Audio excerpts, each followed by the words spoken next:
About a week ago, a huge streamer named Mizkif was included in some accusations which involved assault. Thankfully, this time it didn't have to do with anything sexual, it was just normal assault, like with fists and fighting. Nothing like we saw last year with a certain female streamer. No, this time the belligerents were two adult males. I don't know if you could call the other one an adult, rather a man-child, but in any case, it was between Mizkif and another less popular streamer, Mitch Jones. Most people watching this have probably never heard of him if they haven't used Twitch within the past like 7 years, but this guy was once a top 10 streamer back in 2016 and is now a sad, decaying shadow of his former self, who's burned all bridges with his peers by being a mentally ill freak. As you can probably guess, Mr. Jones is no stranger to drama. He's been involved in altercations with nearly every Twitch streamer I can name off the top of my head, and none of them have maintained contact with him since, and all of them only have bad things to say about him. This isn't even the first time that Mitch Jones has been involved in drama with Mizkif. As I mentioned previously, just last year, he played a major role in exposing Mizkif by confirming that Mizkif was trying to cover up a sexual assault that one of his friends committed against a female streamer. Apparently, he did Mizkif's dirty work by traveling to the victim's house with Mizkif's girlfriend in order to convince her to remain silent about the assault because Mizkif didn't want to talk to her face to face. Did Miz explicitly give direction to you and Maya and whoever the f else was in that room to go to Adriana's house and to quote-unquote downplay the situation or find a way to save Slick's ass? No. The answer to that is yes. Somehow Mitch throwing him under the bus at this point didn't stop them from remaining friends for quite some time after. That is until Mitch threw a wrench in the relationship for good by accusing him of not just assault, but of attempted murder seemingly out of nowhere. He released a video on his personal channel that vaguely explained the events that transpired before and after the fight took place. Apparently they got into some heated verbal dispute inside of Mizkif's Audi R8, which Mitch doesn't disclose the contents of, and for some totally unknown reason, Mizkif decides to just start randomly attacking him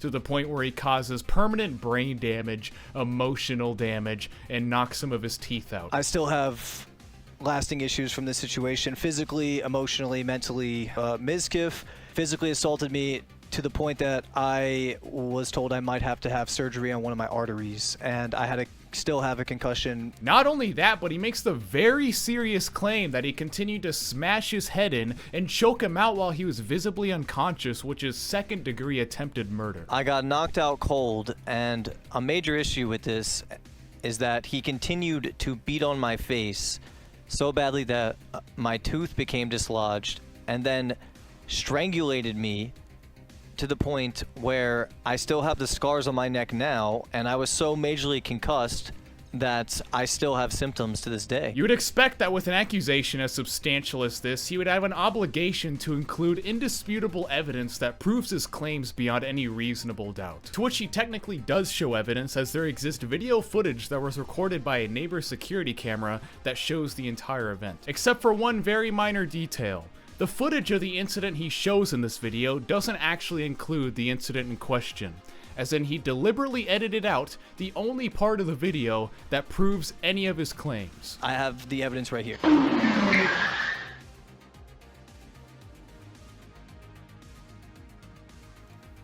So that was right before the assault. This is directly after the assault. Trash! Again? Huh? You said you could take me 7 times. You didn't listen to yourself, you're drunk and on cocaine. I tried to talk to you as a friend, you're treating me like shit. You made me try to kill myself. And all you can say is f you. And all you can do is say f you. You think you're treating me like shit. You said, come on, you pulled me out of the car, you said let go. You can't say let's go. All we're left with is a mere seconds before and after this supposed beatdown took place, which is a hilarious display of dishonesty.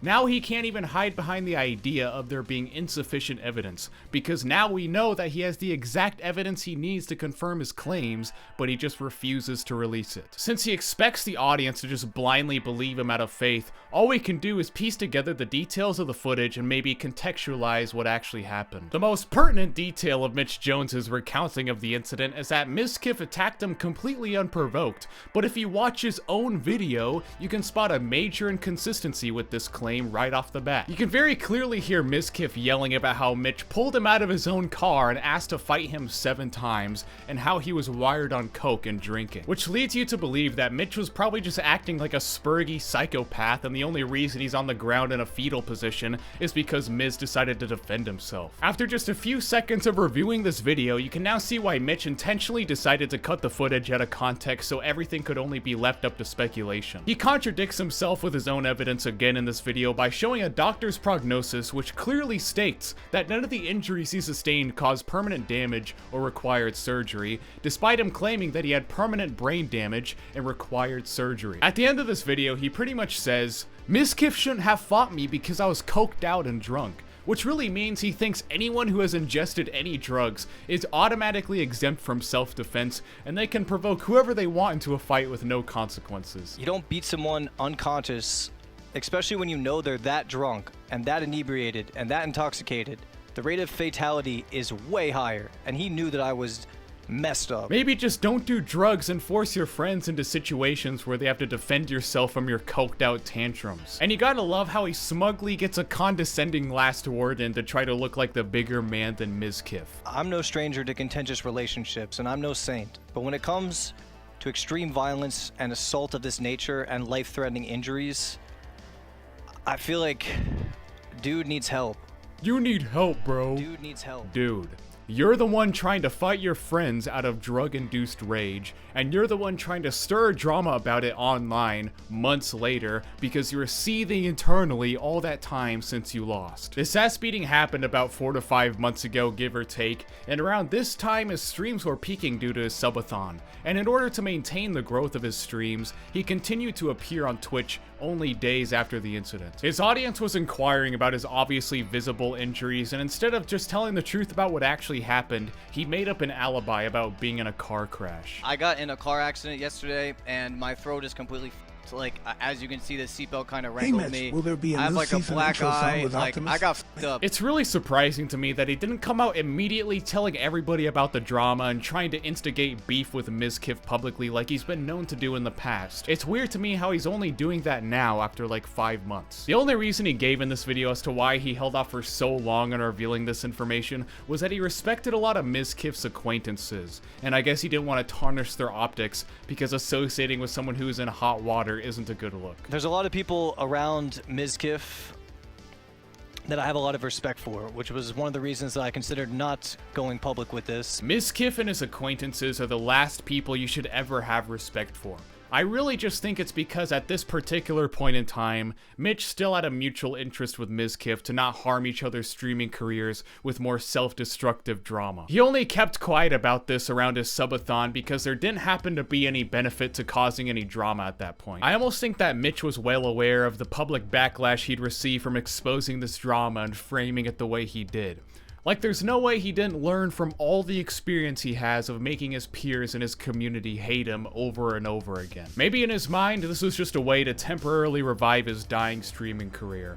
After all, bad publicity really is better than no publicity. At the same time, though, it's very obvious that he tried to present the drama in such a way where you can tell that he somehow expected to receive public support from the audience, and for people to just believe him for no real reason other than, trust me, bro. When conducting gay ops like this, you have to have a certain level of literacy in internet optics, which he just lacks completely. He's so incompetent at gay ops that despite his best efforts to disingenuously present evidence and spin the narrative, he somehow made people hate him even more than if he was just completely honest about the situation, and managed to give Mizkif a W. The video was terribly received and garnered over 10,000 dislikes, with the ratio being about 10-1, and all comments being negative, which prompted Mitch to conduct some damage control and release a statement on Twitter attempting to further elaborate on his side of the story. I say attempt because he didn't actually elaborate on any of the details that were relevant to the drama and has yet to release the full video footage of the incidents for obvious reasons. You can't even make it past the first sentence of this block of text yap fest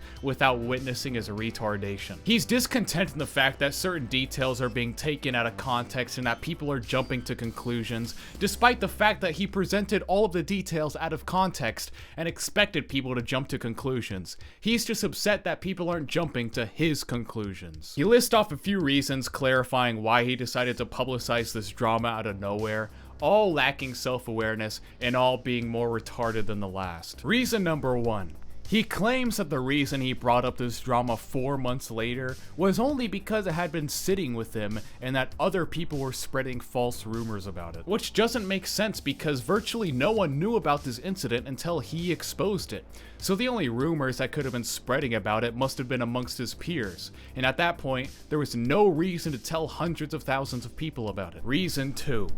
He says that he didn't want this happening to anyone else, framing it like Mizkif is just gonna randomly assault anyone else he hangs out with completely unprovoked. No, dude, you are the only one this happens to because you're the only one that's starting fights while wired on coke.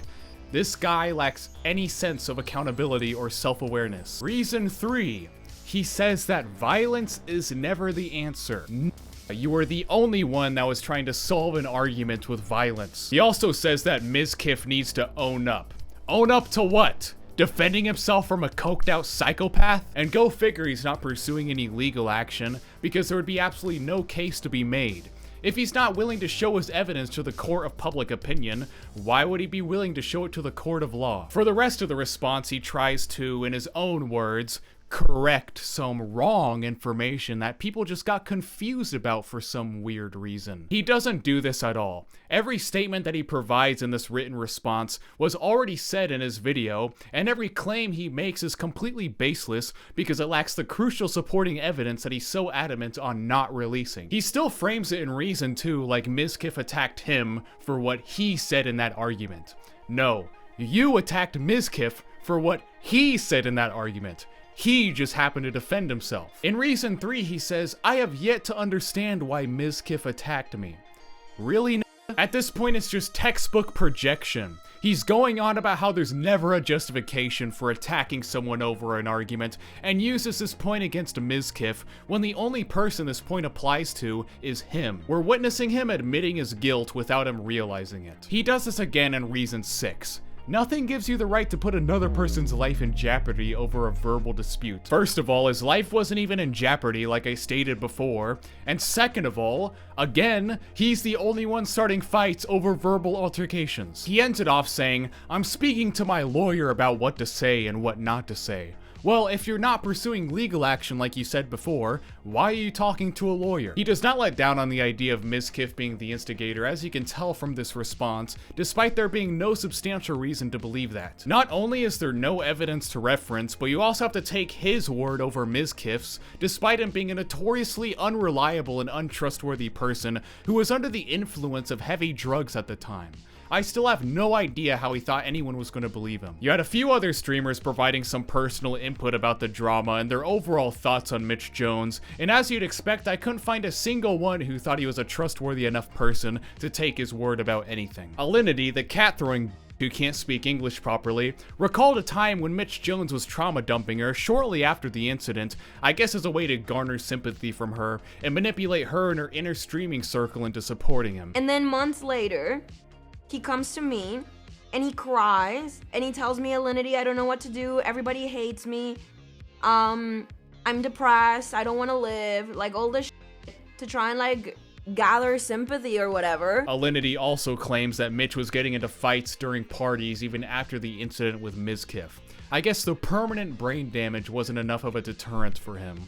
But to be fair, when you're on coke, nothing really is. There were supposedly 2 people he fought almost consecutively after the Mizkif incident, but we don't know who these people are or where they took place. Because I heard that he had gotten in a fight with some other person that I'm not gonna get involved in this. But I know that there was another person that he was fighting with. Actually, and there was someone else that he almost got in a fight with a few days after that, like at a Halloween party. He was fighting another person and he had to get kicked out of this party. Mitch was just fighting people. Like he was just fighting everyone, showing up to places where nobody wanted him and just fighting people. She says that her and pretty much all of her streaming peers completely ostracized him for being so emotionally volatile and manipulative. He wanted to come to my party, to my New Year's Rager party and I was like, no, like he's not allowed in my house. Maybe he's just mad nobody invites him to anymore because he's just causing drama everywhere. Knut, another large Twitch streamer in this circle as experience with Mitch, also feels the same way.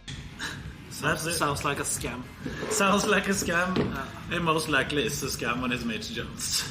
Can guarantee you he has done several things. Yeah, he has lied over and over again. Knut actually opened a gym with Mizkif and collaborated with him multiple times, so there's definitely going to be some personal bias, but overall his claim that Mitch is a pathological liar checks out from all the empirical evidence we've seen. He goes so far as to say that no matter what the context might have been, Mitch most definitely deserves the ass beating. So then we don't care, we support Mizkif on this.